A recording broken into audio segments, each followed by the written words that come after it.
तो दोस्तों फाइनली हमारा इंजन डिसअसेंबलिंग का काम कंप्लीट होने के बाद हमने इंजन के पूरे पार्ट की अच्छे से वॉशिंग करी है। सारा सामान रेडी है इंजन असेंबलिंग के लिए। और दोस्तों हमने इसकी क्रेंग रिपेयर कराई थी, तो क्रेंग और इसका जो बैलेंसर है उसकी टाइमिंग मैंने बैठा दी है।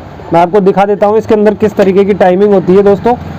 तो दोस्तों ये इस समय ये हमारा जो ये बिंदु है, इसके सीधे अलाइन में यहाँ क्रेंग की गरारी के ऊपर भी बिंदु लगा हुआ है। बस हमें इन दोनों गरारियों के जो बिंदु है इनको आपस में मिलाना है, और यही इसके बैलेंसर और क्रेंग की टाइमिंग होती है दोस्तों। बिंदु मिलाने के बाद जब हम पिस्टन लगाएंगे तो पिस्टन की जो कनेक्टिंग रॉड है उसकी पोजीशन कुछ इस तरीके से होगी कि हमारा पिस्टन टीडीसी में वो होगा।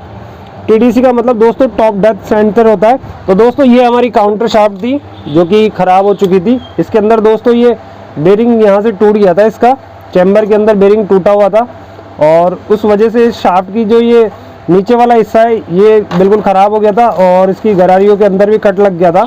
मैं आपको दिखा देता हूँ, ये देखिए दोस्तों, ये गरारी में नीचे की तरफ कट लगे हुए हैं इस तरीके से। अगर इस शाफ्ट को हम लगाते तो शायद हमारे गियर आवाज़ करते, इस वजह से हम इसको रिप्लेस कर रहे हैं, और इसकी जगह हम नई ओरिजिनल जेन्युइन टीवीएस की शाफ्ट का यूज़ करेंगे, जो कि 2105 रुपये इसकी लिस्ट है, और ये बिल्कुल ब्रांड न्यू कंडीशन में है। तो दोस्तों ये है इसकी ओरिजिनल शाफ्ट, और इसकी हम इसमें फिटिंग करेंगे। और ये हमारी पुरानी शाफ्ट है जो कि ख़राब हो चुकी है, तो इसको साइड में रख देते हैं। स्टेप बाय स्टेप आपको बताएंगे कि इसकी गियर की फिटिंग किस तरीके से होती है। ये गियर हमने पूरा डिसअसेंबल करा हुआ है, और गियर की फिटिंग शुरू करते हैं। तो चलिए स्टार्ट करते हैं। तो दोस्तों ये इसके अंदर गियर सेंसर की गरारी होती है, और अगर इसको हम खोलेंगे नहीं और इस LH वाले चैम्बर के अंदर गियर की फिटिंग करेंगे तो हम गियर की असेंबलिंग एक साथ पूरे गियरों की नहीं कर सकते। इसके लिए हमें एक एक गियरों को बैठाना पड़ेगा। तो सबसे पहले हमें मेन शाफ्ट की गरारी के जो नीचे वाला गियर होता है उसके ऊपर एक वाशर होता है, वो वाशर लगाना पड़ेगा कुछ इस तरीके का। उसके बाद ये गरारी लगेगी इस तरीके से। उसके बाद इसका एक बुश आता है, वो बुश लगेगा कुछ इस तरीके से। इसके बाद इसके गियर की गरारी है जो इसके सपोर्ट में चलती है, वो लगेगी कुछ इस तरीके से। ये हमारी काउंटर शाफ्ट जो ख़राब हो गई थी हम नई रिप्लेस कर रहे हैं। बेरिंग हमने नया इसमें लगाई दिया है, और साथ में हम मेन शाफ्ट भी डालेंगे। इसी तरीके से दोनों को मिलाते हुए प्रॉपर तरीके से गियर को बैठा के इसको बैठाना है। और ये हमारी शाफ्ट दोनों इंस्टॉल हो चुकी है दोस्तों। इस मेन शाफ्ट के ऊपर की जो गरारियाँ बची हुई है वो गरारियाँ लगाएंगे, गियर लगेगा इस तरीके से। इसके बाद ये इसका वाशर लगेगा, और फिर ये हमारी जो मेन ऊपर की जो गरारी होती है वो लगेगी कुछ इस तरीके से। इसके बाद दोस्तों कुछ इस तरीके से इसका गियर शिफ्टर बैठाना है इस तरीके से।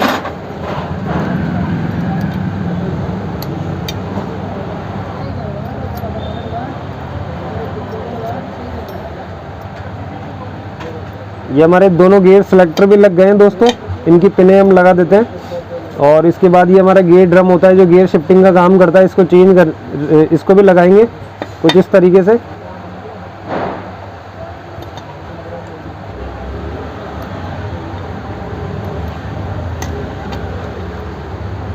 तो दोस्तों ये फाइनली हमारी गियर असेंबलिंग भी हो चुकी है। ये लास्ट की ये इसके ऊपर की गरारी है जो कुछ इस तरीके से लगेगी, और फिर इसके बाद ये वाशर आता है ऊपर इस तरीके का, वो लगेगा। तो दोस्तों ये फिटिंग होने के बाद हम गियर की पोजीशन देख लेते हैं एक बार, गियर हमारे प्रॉपरली आ रहे हैं या कहीं कोई प्रॉब्लम तो नहीं है गियर के अंदर। और दोस्तों गियर की फिटिंग होने के बाद इसका जो गियर ड्रम होता है जो गियर चेंज करने का काम करता है, वो बिल्कुल फ्री तरीके से ईजिली चारों तरफ मूव करना चाहिए। इससे ये समझ में आता है कि हमारे गियर की फिटिंग अच्छे से हुई है। यदि वो कहीं अटक रहा है या टाइट आ रहा है तो इसका मतलब कहीं ना कहीं प्रॉब्लम है गियर के अंदर। तो ये प्रॉपरली पूरा मूव कर रहा है सारे गियरों को घुमाने पे, और इसी तरीके से अपोजिट साइड में भी ये घूम रहा है, यानी हमारे गियर की फिटिंग अच्छे से हो चुकी है। तो चलिए फटाफट से इसके अंदर थोड़ा सा मोबिल लगा देते हैं हमारी क्रेन के ऊपर, बेरिंग के ऊपर, और थोड़े से गियर के और शाफ्ट के इनके सबके ऊपर थोड़ा सा मोबिल लगा देते हैं। तो दोस्तों गियर की सारी अच्छे से फिटिंग होने के बाद इसके एक सबसे इम्पोर्टेंट चीज़ वो जो हम अब लास्ट में इसकी कंप्लीट करेंगे, तो ये इसका थ्रश बेरिंग होता है दोस्तों। इसके नीचे एक मोटा वाशर होता है और इसके ऊपर एक पतला वाशर होता है, जो कि हमारी काउंटर शाफ्ट यानी जो इनपुट शाफ्ट होती है उसके अंदर लगता है। तो पहले बड़ा वाला बेरिंग वाशर इसके अंदर रखेंगे हम, ये मोटा वाला, और फिर इसके बाद इसका थ्रश बेरिंग लगाएंगे। और दोस्तों यदि थ्रश बेरिंग के अंदर कोई रोलर कम है या कटा हुआ हो तो हमें उसको रिप्लेस करना चाहिए, नहीं तो हमें उस गियर शिफ्टिंग के लिए पूरा इंजन वापस से खोलना पड़ेगा। तो ये हमने थ्रश बेरिंग भी लगा दिया है इसके अंदर। अब इसके बाद इसका पतला वाला वाशर आएगा वो हम लगाएंगे और उसके बाद अब इसकी चैम्बर की फिटिंग करेंगे। और दोस्तों चैम्बर की फिटिंग करने से पहले इसके अंदर 3 बॉन्ड या एना बॉन्ड जो कि चैम्बर की फिटिंग के बीच में जो ट्यूब लगती है उसका यूज़ हम यहाँ कर रहे हैं। उसके बाद इसकी चैम्बर की फिटिंग करेंगे।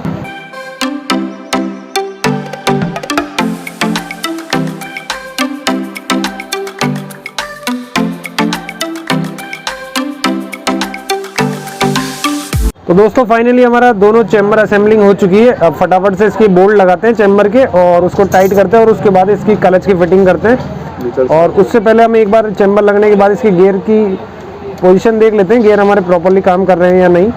तो ये हमारे अच्छे से मूव कर रहे हैं।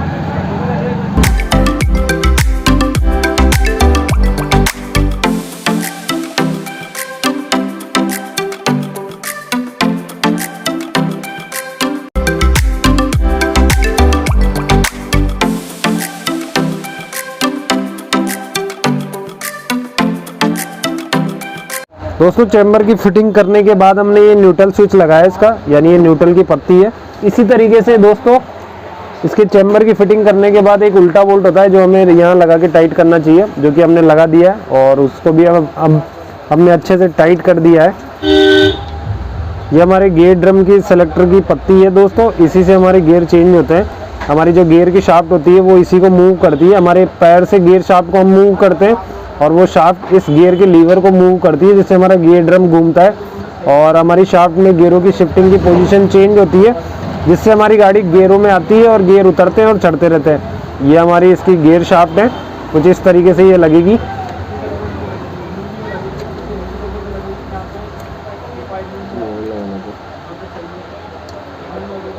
ये हमारी बैठ गई है। अब इसके बाद ये हमारे जो गियर की जो हमने पत्ती लगाई है ऊपर गियर चेंजर की, उसकी पिन लगाएंगे और ये इसका बोल्ट हमने लगा दिया है। अब इसको हम अच्छे से टाइट कर देंगे।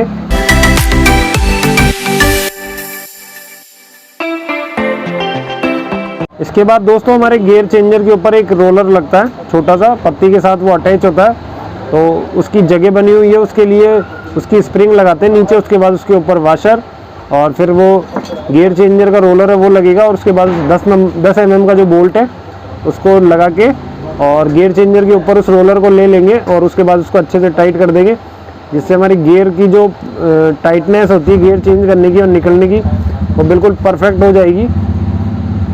तो ये हमने अच्छे से लगा दिया है। तो दोस्तों कुछ इस तरीके से हमारे गियर मूव करते हैं गियर की सेलेक्टर की रोलर की पिन लगने के बाद। और ये हमारी गियर की सारी पोजीशन है। ये हमारी न्यूट्रल है इस समय, ये सेकंड गियर में है दोस्तों, ये थर्ड गियर में, ये फोर्थ गियर में और ये फिफ्थ गियर में। इसी तरीके से ये फोर्थ गियर, ये थर्ड गियर, ये सेकंड गियर, ये न्यूट्रल और ये फर्स्ट गियर। इसको न्यूट्रल में छोड़ देते हैं और बाकी की फिटिंग करते हैं। ये हमारे दोस्तों गियर के अंदर ऑयल सप्लाई करने के लिए एक पाइप होती है कुछ इस तरीके की, उसके अंदर बारीक बारीक से सुराग होते हैं जैसा कि आपको दिख ही रहा होगा। इन बारीक सुरागों के द्वारा ही दोस्तों गियर की शाफ्ट के अंदर ऑयल प्रॉपर मात्रा में फुल स्पीड से इसके अंदर प्रेशर होता है, जिस वजह से गियर के अंदर लुब्रिकेंट बना रहता है और गियर चेंज करने में जो शिफ्टिंग में प्रॉब्लम नहीं आती है और गियर स्मूथ रहते हैं और गियरों की लाइफ भी ज़्यादा रहती है। वैसे दोस्तों ज़्यादातर केस के अंदर इन हैवी गाड़ियों के गियर कभी ख़राब नहीं होते हैं। ऐसे तो ये इस गाड़ी का दोस्तों मैकेनिक की लापरवाही की वजह से इसके गियर ख़राब हुए हैं, क्योंकि कस्टमर ने हमें बताया था कि इसकी क्लच प्लेट उसने बाहर आफ्टर मार्केट लोकल मैकेनिक से इसकी क्लच प्लेटें फिटिंग कराई थी, जिस वजह से दोस्तों उस मैकेनिक ने इसके अंदर हथौड़े का यूज़ किया और कुछ इस तरीके से इसके अंदर प्रॉब्लम आई, जैसा कि आपने वीडियो में देख लिया। और इसकी वजह से हमें इसका इंजन खोलना पड़ा और गियर की जो काउंटर शाफ्ट है उसका बेरिंग टूटा हुआ निकला। गनीमत है दोस्तों इसका चैम्बर क्रैक नहीं हुआ, नहीं तो हमें चैम्बर भी रिप्लेस करना पड़ता, जो काफ़ी महंगा कॉस्टली होता है। तो गियर के अंदर ही प्रॉब्लम थी और इस वजह से हमने इसकी काउंटर शाफ्ट भी चेंज कर दी, लेकिन खर्चा काफ़ी हो गया दोस्तों एक छोटी सी लापरवाही के कारण। दोस्तों ये हमारा ऑयल पंप है, इसके एक सिरे पे हम ऑयल लगाएंगे और उसके बाद इसकी रॉड को घुमाएंगे तो कुछ इस तरीके से हमारा ऑयल मूव करके दूसरी जगह पे आ जाता है। इसी तरीके से इसको यदि उल्टा रोटेट करेंगे तो ऑयल हमारा वापस पीछे की तरफ चला जाता है। तो ये इसके ऑयल पंप की पोजीशन चेक करी जाती है इस तरीके से कि हमारा ऑयल पंप अच्छे से काम कर रहा है या नहीं। तो जब भी दोस्तों ऑयल पंप नया डाले या पुराना लगाए तो एक बार उसको कंफर्म कर लेना चाहिए ऑयल डाल के कि हमारा ऑयल पंप प्रॉपर्ली काम कर रहा है या नहीं। तो ये ऑयल पंप कुछ इस तरीके से लगता है। उसके बाद ये हमने इसकी पिन लगाई है और उसके बाद इसकी जो ऑयल पंप की जो गियर होता है वो लगाएंगे। दोस्तों ऑयल पंप के अंदर 3 8 mm के बोल्ट होते हैं, वो हम लगा के फटाफट से इसकी टाइट करते हैं। तो दोस्तों ये हमने इसके बैलेंसर का बोल्ट और इसका वाशर भी लगा दिया है। अब हमने बैलेंसर और क्रेन के बीच में स्क्रू ड्राइवर लगा दिया है जिससे वो लॉक हो जाएगा, और उसके बाद ये बैलेंसर का बोल्ट अच्छे से हम टाइट कर पाएंगे। तो इसको भी हम अच्छे से टाइट कर देते हैं जिससे हमारा बैलेंसर का काम कंप्लीट हो चुका रहेगा। ये टाइट हो चुका है। पिन हमने पहले इसमें लगा दी थी, इसको हम सेंटर में रख के कुछ इस तरीके से इसमें लगाएंगे। और ऑयल पंप के गियर के नीचे दोस्तों कट बना हुआ रहता है, उस कट के अंदर ये पिन आती है जिससे ये पिन इसके अंदर बैठ जाती है और हमारा गियर प्रॉपर फिट हो जाता है। इसके बाद ये कहीं मूव नहीं करता, क्रेन के वेट के साथ ही ये घूमता है। तो इसका हम लॉक लगाएंगे कुछ इस तरीके का। इसके अंदर दोस्तों लॉक होता है, ये कट वाला लॉक होता है, इसको हम प्लास की मदद से हल्का सा पुश कर देंगे और ये हमारा बस लॉक हो जाएगा। ये हमारा ऑयल पंप भी रेडी हो चुका है।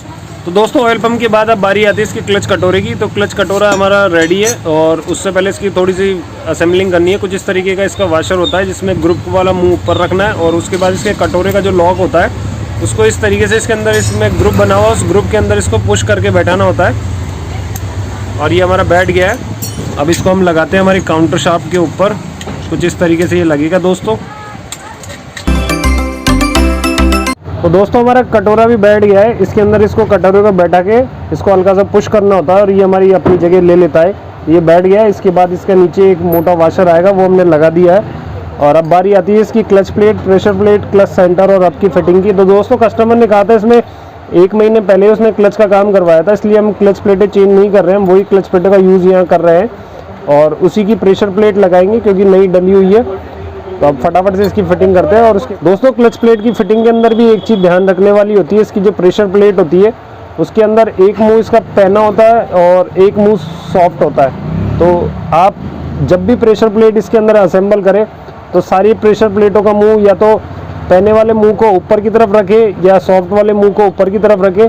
ये कोई इंपॉर्टेंट नहीं रखता है, लेकिन जब भी इसकी प्रेशर प्लेट लगाए तो उसके जो भी जितने भी मुंह है वो सारे एक तरफ करके इसके असेंबलिंग करनी चाहिए, जिससे क्लच हमारा बिल्कुल इजीली और बिल्कुल फ्रिक्शन फ्री तरीके से काम करता है। तो ये कुछ इस तरीके से हमारी क्लच की असेंबलिंग हो चुकी है और ये अब बारी आती है इसके ऊपर के सेंटर की। और दोस्तों इसकी क्लच सेंटर और हब के अंदर भी एक चीज़ होती है इसकी मार्किंग करने वाली, मैं आपको दिखा देता हूँ। इसके अंदर दोस्तों ये बिंदु बना हुआ रहता है, कुछ इस तरीके का इसमें बिंदु बना हुआ और इसी के सेंटर में दोस्तों इस तरीके से यहाँ बिंदु बना हुआ आता है। तो जब भी क्लच प्लेट और हब सेंटर की फिटिंग करें तो ये दोनों बिंदु आपस में मिलाने चाहिए, जिससे हमारी क्लच की फिटिंग इजीली अच्छे से हो सके। तो चलिए इसको भी हम कटोरे के अंदर इंस्टॉल करते हैं कुछ इस तरीके से।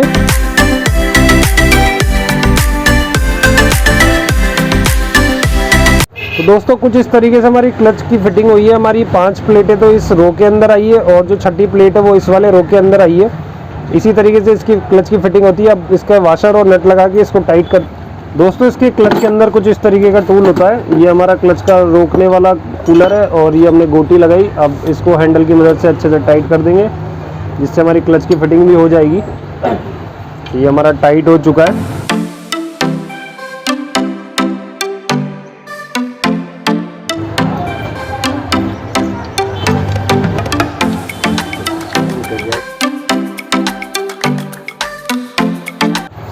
क्लच की ठेसी है, इसमें ये हमने छर्रा डाल दिया। उसके बाद इसकी क्लच का जो पिन होती है, जो हमारे क्लच दबाने पे जिससे ये पुश होता है, वो पिन इस तरीके से लगाई जाती है। और उसके बाद इसको क्लच प्लेट के ऊपर जो हमारी प्लेट लगी हुई है जिससे हमारी स्प्रिंग पुश हो रही है, उसके बीच में जो बेरिंग लगा हुआ रहता है उसके ऊपर इस तरीके से रखा आता है, ये कुछ इस तरीके से। अब इसके बाद इसके अंदर सिर्फ क्लच कवर लगाने का काम बाकी रह गया है, वो भी हम लगाते हैं। और उससे पहले इसकी पैकिंग लगा के क्लच कवर लगा के इसको रेडी करते हैं। तो दोस्तों ये हमने इसकी क्लच की पैकिंग लगाई है, इसमें हल्का हल्का ग्रीस का यूज़ हमने यहाँ किया है, जिससे ये पैकिंग अपनी जगह बैठी रहेगी और हमारी फिटिंग हो जाएगी प्रॉपरली।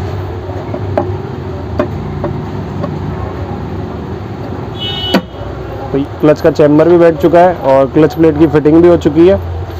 अब फटाफट से इसके क्लच कवर के बोल्ट लगाते हैं और उनको टाइट करते हैं।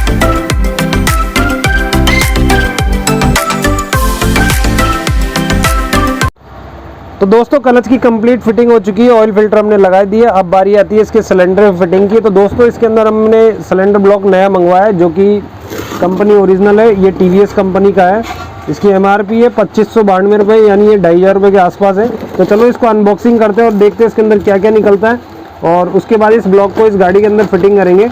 तो ये हमारा ब्लॉक है, ये इसका लॉक है, और ये इसकी कनेक्टिंग रॉड की पिन है, ये इसका लॉक है, और ये इसकी हेड और सिलेंडर की दोनों पैकिंग है। और दोस्तों पिस्टन इसमें लगा हुआ है, इसके अंदर रिंग भी इंस्टॉल है, लेकिन फिर भी हम एक बार इसके पिस्टन को बाहर निकाल के इसके रिंग की पोजीशन चेक करेंगे, रिंग किस तरीके से इसके अंदर लगी हुई है, नहीं तो हम हमारे हिसाब से लगाएंगे इसकी रिंगों को। तो दोस्तों ये इसका पिस्टन है और ये स्टैंडर्ड साइज का है। तो इसके अंदर रिंग इंस्टॉल है और एक लॉक शायद इसके अंदर लगा हुआ है, हाँ एक लॉक इसके अंदर लगा हुआ है ऑलरेडी। तो चलिए इसकी पैकिंग लगाते हैं। डाउल हमने लगाई दी है, पैकिंग लगा के सिलेंडर को थोड़ा सा पेट्रोल से वॉश कर लेते हैं, क्योंकि कई बार मॉइस्चर और नमी या कहीं थोड़ी बहुत गंदगी रहती है, तो उसको धो लेते हैं एक बार, और फिर इसके बाद इसमें पिस्टन लगा के सिलेंडर ब्लॉक बैठाते हैं। दोस्तों पिस्टन रिंग इंस्टॉल करने से पहले इसकी जो कनेक्टिंग रॉड की जो पिन है वो एक बार क्रेन के कनेक्टिंग रॉड के अंदर लगा के चेक कर लेना चाहिए, कहीं वो टाइट भी रहेगी तो पिस्टन मूव करने में दिक्कत आएगी। तो ये हमारा बिल्कुल प्रॉपरली इसमें लगा हुआ है और बिल्कुल फिटिंग है, इसका मेजरमेंट बिल्कुल परफेक्ट है। थोड़ा सा इसमें मोबिल का यूज़ यहाँ करेंगे, उसके बाद इसके पिस्टन का इंस्टॉलेशन इसके अंदर करेंगे। रिंग इसके अंदर दोस्तों ऑलरेडी असेंबल आई थी, वो मैंने चेक कर ली है, रिंग बिल्कुल परफेक्ट तरीके से लगी हुई है। मैं एक बार आपको चेक करा देता हूँ इसके अंदर रिंग किस तरीके से लगी हुई है। तो दोस्तों इसके अंदर ये जो दो मार्किंग बनी हुई है ये इनलेट की तरफ रहेगा, यानी ये कार्बोरेटर की तरफ रहेगा, और ये जो एरो का निशान जो आपको सिंबल दिख रहा है, मैं अंगूठे से आपको दिखा रहा हूँ, ये हमारा एग्जॉस्ट की तरफ शो करता है, यानी ये साइलेंसर की तरफ लगेगा। तो ये पिस्टन गाड़ी के अंदर कुछ इस तरीके से इंस्टॉल होगा, इस तरीके से।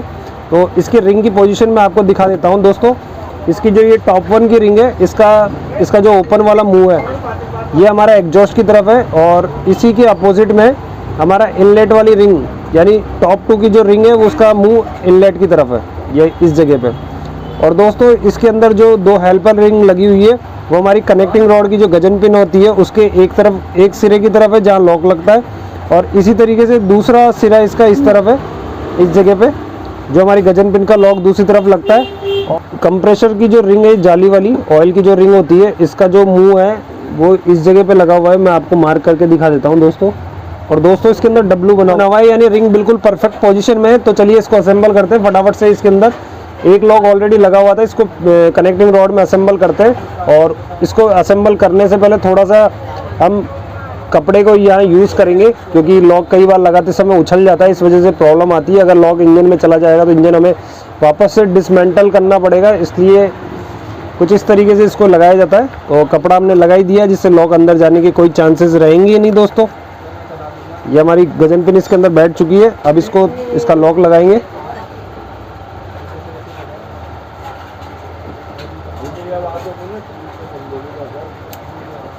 ये हमारा लॉक भी बैठ चुका है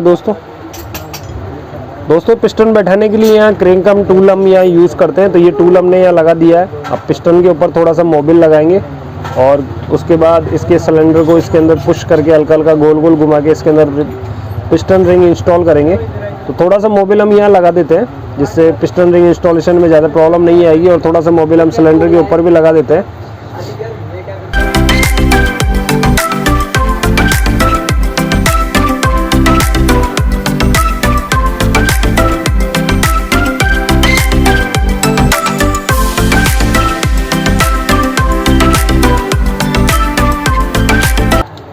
तो ये हमारी रिंग इंस्टॉल हो चुकी है दोस्तों। अब हमारा जो हमने टूल लगाया था वो टूल हम हटाएंगे, और उसके बाद सिलेंडर को पूरा प्रॉपरली चैम्बर के अंदर बैठा देंगे।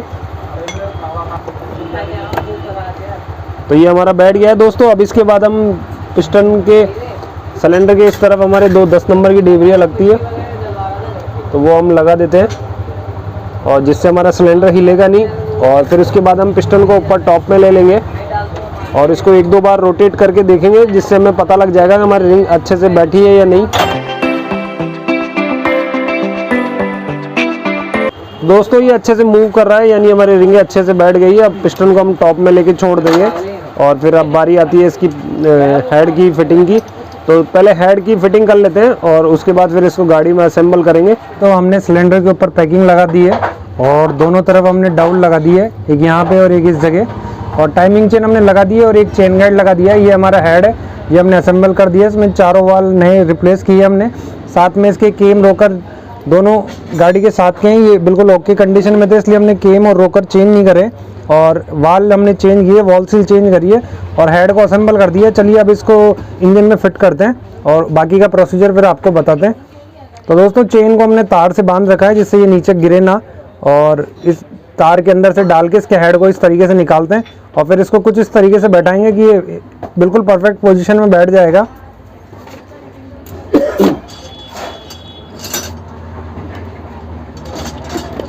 तो दोस्तों ये हेड हमारा अच्छे से बैठ गया है। अब हम इसके हेड के चारों स्टड लगाते हैं और फिर उनको टाइट करते हैं जिससे हमारा हेड सिलेंडर अच्छे से टाइट हो जाएगा।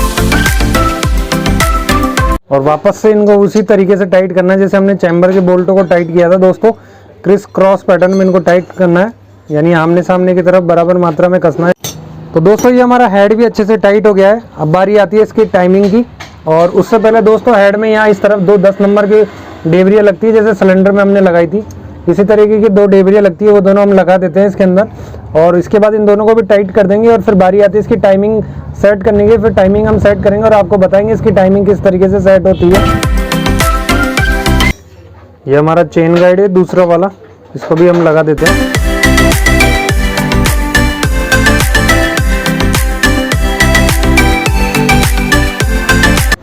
दोस्तों केम स्पॉकेट लगाने से पहले उसके नीचे इस तरीके का एक मोटा वाशर होता है, कुछ इस तरीके का होता है दोस्तों। ये लगाते हैं, उसके बाद इसका टाइमिंग स्पॉकेट लगाएंगे। ये हमने टाइमिंग चेक करने के लिए दोस्तों इसका मैग्नेट लगा दिया है, जिससे हमें मैग्नेट के ऊपर भी एक मार्किंग होती है वो भी हमें पता लग जाएगी, और केम स्पॉकेट के ऊपर भी मार्किंग का पता लग जाएगा। और ये अब हम स्क्रू ड्राइवर को स्पार्क प्लग वाले होल के अंदर डालते हैं और उसके बाद इसकी पोजीशन देखेंगे कि हमारा पिस्टन अभी किस जगह पे है, और उसी हिसाब से हम इसके पिस्टन को टॉप में रखेंगे। ये इस जगह मैग्नेट की टाइमिंग है, ये स्क्रू ड्राइवर से मैं आपको मार्किंग करके बता रहा हूँ। इस जगह मैग्नेट पे टी का निशान बना हुआ है और ये चैम्बर के ऊपर जो ये कट बना हुआ है दोस्तों, ये इसकी टाइमिंग को शो करता है। और इस समय हमारा पिस्टन टॉप में है और अब हम इसका टाइमिंग स्पॉकेट लगाते हैं।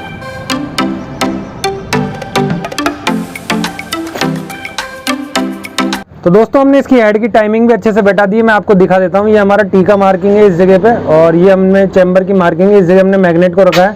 इसी पोजीशन में हमारा पिस्टन अभी टॉप में है, यानी टीडीसी पे, टॉप डेड सेंटर पे है। और ये हमने इसकी टाइमिंग स्पॉकेट में ये जो एरो का निशान है ये हमारे इस हेड के अलाइन में है, यानी ये इस पोजीशन में रहेगा। और ये स्क्रू ड्राइवर हमने लगाया हेड के स्पार्क प्लग वाली पोजीशन के अंदर, और जब मैग्नेट को आगे पीछे कर रहे हैं तो इस समय पता लग रहा है पिस्टन अभी इस समय हमारा टॉप में है। तो दोस्तों ये इसकी एक सिंपल सी टाइमिंग है, ऐसा कुछ स्पेशल इसके अंदर है नहीं, जिसकी वजह से कई मैकेनिक इसकी टाइमिंग को और इसके हेड की फिटिंग करने में घबराते हैं। तो ये बिल्कुल ईजी टाइमिंग है। हेड का ये निशान यहाँ ऊपर रखना है, मैग्नेट को यहाँ पे इस जगह रखना है, चैम्बर के इस निशान पे इसका बिंदु मिलाना है और पिस्टन टॉप में होना चाहिए। इस समय दोनों रोकर हमारे फ्री होने चाहिए, बस यही इसकी टाइमिंग होती है। तो चलिए इसका नट लगाते हैं, फटाफट से इसको भी टाइट करते हैं। और दोस्तों इसके अंदर एक विशेष चीज़ मैं आपको बताना भूल गया, इसके केम शाफ्ट में जो टाइमिंग स्पॉकेट का नट है 12 mm का, इसके अंदर उल्टी चूड़ी है, इसके थ्रेड्स उल्टे हैं। कई बार क्या होता है, ज़्यादातर गाड़ियों में इसके थ्रेड सीधे रहते हैं और सीधे ही खुलते हैं। कई बार कई मैकेनिक जो फर्स्ट टाइम इस गाड़ी को खोलेंगे उसमें उन लोगों को विशेष रूप से ध्यान रखना है कि इसके थ्रेड्स उल्टे हैं, कहीं सीधा खोलने के चक्कर में इसको तोड़ ना बैठे। इसलिए जब भी RTR 200 का केम स्पॉकेट हटाए तो उसकी चूड़ियों का विशेष ध्यान रखिए, वो उल्टी चूड़ी का होता है। और ये कुछ इस तरीके का हमारा टूल होता है जिसकी हेल्प से हम इसके बोल्ट को अच्छे से टाइट कर पाते हैं। तो ये अच्छे से टाइट हो गया है। तो दोस्तों ये हमने इसका चेन टेंशनर भी लगा दिया है और इसको भी अब हम अच्छे से टाइट कर देंगे। इसके बाद इसके चेन टेंशनर को हमने दोस्तों बंद की पोजीशन में लगाए थे, तो स्क्रू ड्राइवर की मदद से उसको खोल देते हैं जिससे हमारी टाइमिंग चेन टाइट हो जाएगी। तो ये हमारी टाइमिंग चेन भी टाइट हो चुकी है और टेंशनर भी लग चुका है। तो दोस्तों इसका टेम्परेचर सेंसर है, तो जो कि हमारे पुराने सिलेंडर ब्लॉक के अंदर लगा हुआ था और ये बिल्कुल ओके कंडीशन में था, इसलिए हमने इसके पुराने ब्लॉक के अंदर से इसको निकाला। अब हम इसके नए ब्लॉक के अंदर इंस्टॉल कर देते हैं।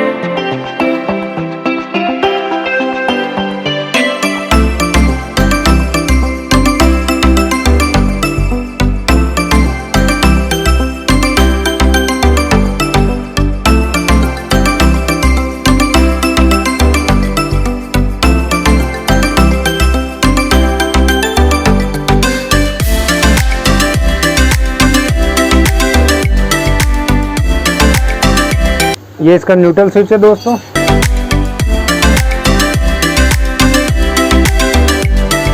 दोस्तों हमने इसके इनलेट वॉल की पोजीशन सेट कर दी है। इसके अंदर हमने 0.6 mm की इसके अंदर कंपनी रिकमेंडेड चाल होती है, जो कि हमने बिना टूल की मदद से ही सेट कर दी है। क्योंकि दोस्तों हमें इतने इंजनों का काम किया है, इतना एक्सपीरियंस हो जाता है कि हमें ये हाथ से पता लग जाता है कि इसके अंदर कितनी चाल हमें रखनी है, कितनी नहीं रखनी।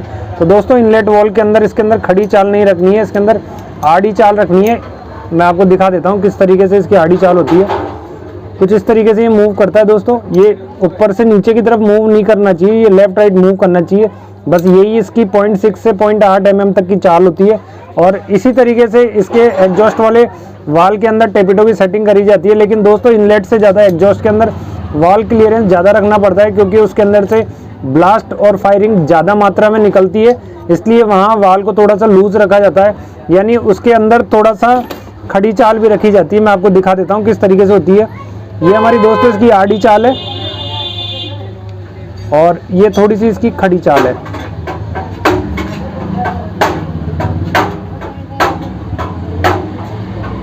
कुछ इस तरीके से इसका वाल क्लियरेंस होता है। इनलेट वॉल का 0.6 mm और एग्जॉस्ट वॉल का 0.8 mm होता है, जो कि हमने आईडिया से हमारे एक्सपीरियंस के हिसाब से हमने इसकी रख दी है, जो कि बिल्कुल परफेक्ट है। और इसके रॉकर वगैरह किसी तरीके का कोई साउंड नहीं आएगा।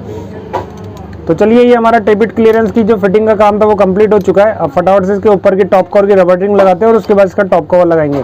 इसके ऊपर हमने इसकी रबर्टिंग लगा दी और इसके टॉप कवर की रबर्टिंग के ऊपर जो ये कट बना हुआ है, इस कट के ऊपर थोड़ा सा एना बॉन्ड, जो कि लिक्विड जो बॉन्ड होती है, जो चैम्बर पे भी हम लगाने का काम करते हैं। चैम्बर पे जहाँ जो बॉन्ड ट्यूब लगाई जाती है, वो बॉन्ड ट्यूब का यूज़ यहाँ हम हल्का सा करेंगे। क्योंकि दोस्तों इस तरीके की रबर्टिंग जिस किसी भी गाड़ी के अंदर निकलती है, वहाँ यहाँ ट्यूब लगना जरूरी हो जाता है। नहीं तो कुछ समय बाद यहाँ से ऑयल की सीम आने लग जाती है या फिर ये लीकेज हो जाता है। इसलिए थोड़ी सी बॉन्ड ट्यूब का यूज़ यहाँ हम करेंगे।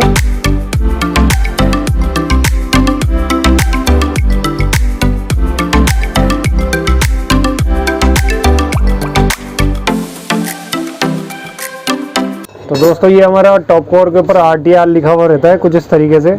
ये काफ़ी अच्छा लग रहा है देखने में दोस्तों। कि इसका टॉप कवर रेड कलर का है, जो भी काफ़ी अच्छा लग रहा है इसके ब्लैक इंजन पे। तो ये हमारा हेड के ऊपर का पूरा ओवरऑल कंप्लीट काम हो गया है। अब इसका मैग्नेट की पैकिंग और इसका कवर लगा के इसको भी फिनिश करते हैं। ये डाउल एक यहाँ होती है और एक ये यहाँ लगी हुई है, और पैकिंग हमने लगाई दी है। मैग्नेट और इसके वन वे की फिटिंग अच्छे से हमने पहले करी दी है।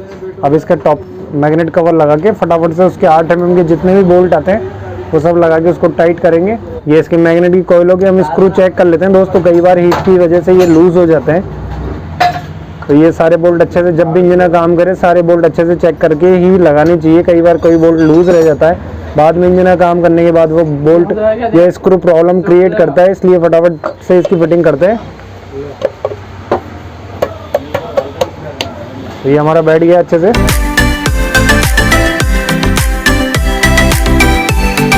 तो दोस्तों ये इसका गियर का मीटर के अंदर जो लाइट शो होती है, first gear, second gear, third gear, जिस भी गियर के अंदर हमारा इंजन होता है, उस गियर की पोजीशन को ये स्विच शो करता है। ये वो वाला स्विच है। ये कुछ इस तरीके से लगता है, ये इस जगह यहाँ पे लगता है ये। और जब हम गियर चेंज करते हैं तो नीचे जो गियर की गरारी है, जो कि इंजन चैम्बर के अंदर है, उस गरारी से अटैच रहता है। जैसे जैसे हमारे गियर चेंज होते जाते हैं, हमारे मीटर के अंदर लाइट शो होती जाती है कि गाड़ी हमारी फर्स्ट गियर में या सेकेंड गियर में। तो इसकी भी बारी आ गई लगाने की। तो चलिए फटाफट से इसको लगाते हैं। कुछ इस तरीके का इसके अंदर ये इसका सेंसर टाइप का इसका सॉकेट है, जो कि हमारी कॉइलों में, इनमें सब में निकलता है। और ये इस पॉकेट के नीचे एक पत्ती लगी हुई रहती है दोस्तों। कई बार कस्टमर चेन लूज रख के गाड़ी चलाता है और जब चेन उतर जाती है तो इस तरीके से हमारे यहाँ चैम्बर पे चेन टकराती है, जिससे हमारा चैम्बर क्रैक हो जाता है। तो TVS वालों ने इस तरीके का एक जुगाड़ बना के दिया है यहाँ पे कि कभी इस गाड़ी की चेन अगर लूज हो और गाड़ी से चलती समय उतर जाती है तो हमारा चैम्बर क्रैक नहीं होगा इस लोहे की पत्ती की वजह से। तो इस पत्ती को भी लगाते हैं और फिर इसका स्पॉकेट भी लगाते हैं। गियर का सेंसर हमने लगा दिया दोस्तों। अब उसको भी हम फटाफट से टाइट कर देते हैं, जिससे हमारे इंजन फिटिंग का ओवरऑल सारा काम कंप्लीट हो जाएगा। तो दोस्तों ये हमारा कंप्लीटली फिटिंग हो गई है। इसका स्पॉकेट भी लग गया है और इंजन की ओवरऑल हमने फिटिंग करी दी है, आपने देख ही लिया है। अब फटाफट से इस इंजन को हम गाड़ी में चढ़ाते हैं। तो दोस्तों फाइनली हमारा RTR 200 का इंजन असेंबलिंग का पूरा कंप्लीट काम हो चुका है। क्योंकि दोस्तों इसके अंदर गियर का इशू था और गियर की प्रॉब्लम हमने इसके अंदर शाफ्ट डाल के सॉल्व कर दी है। साथ में इसका इंजन का काम भी किया है। तो दोस्तों इसका इंजन हमने गाड़ी में लगा दिया, कार्बोरेटर वगैरह अच्छे से साफ कर दिया, ऑयल वगैरह डाल के इसके साइलेंसर वगैरह सारी रेडी कर रखी है हमने गाड़ी को। बस हमें सेल्फ लगाने की देरी है। तो दोस्तों अब इसका इग्निशन ऑन करते हैं हम। ये हमारा इग्निशन ऑन हुआ और इसके बाद ये किल स्विच हमारा ऑलरेडी ऑन है ही। अब हम सेल्फ लेते हैं इसका। और ये हमारी गाड़ी इजीली स्टार्ट हो चुकी है दोस्तों 1 सेल्फ के अंदर। मैं आपको इसका एक बार साउंड सुना देता हूँ।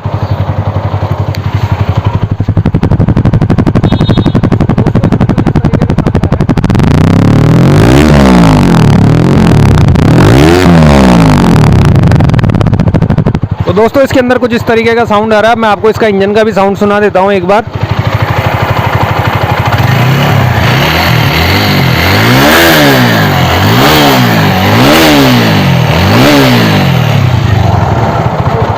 तो दोस्तों इसका इंजन का जो साउंड है वो बिल्कुल मक्खन मलाई हो चुका है। तो चलिए फटाफट से इसकी टंकी वगैरह लगा के कंप्लीट करते हैं और गाड़ी की वॉशिंग करा के गाड़ी कस्टमर को डिलीवर करते हैं।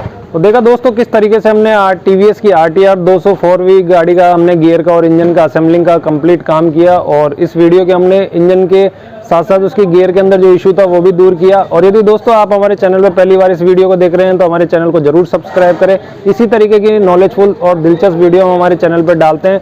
फिर मिलेंगे एक बार किसी नई दिलचस्प वीडियो के साथ। तब तक के लिए नमस्कार, जय हिंद, गुड बाय।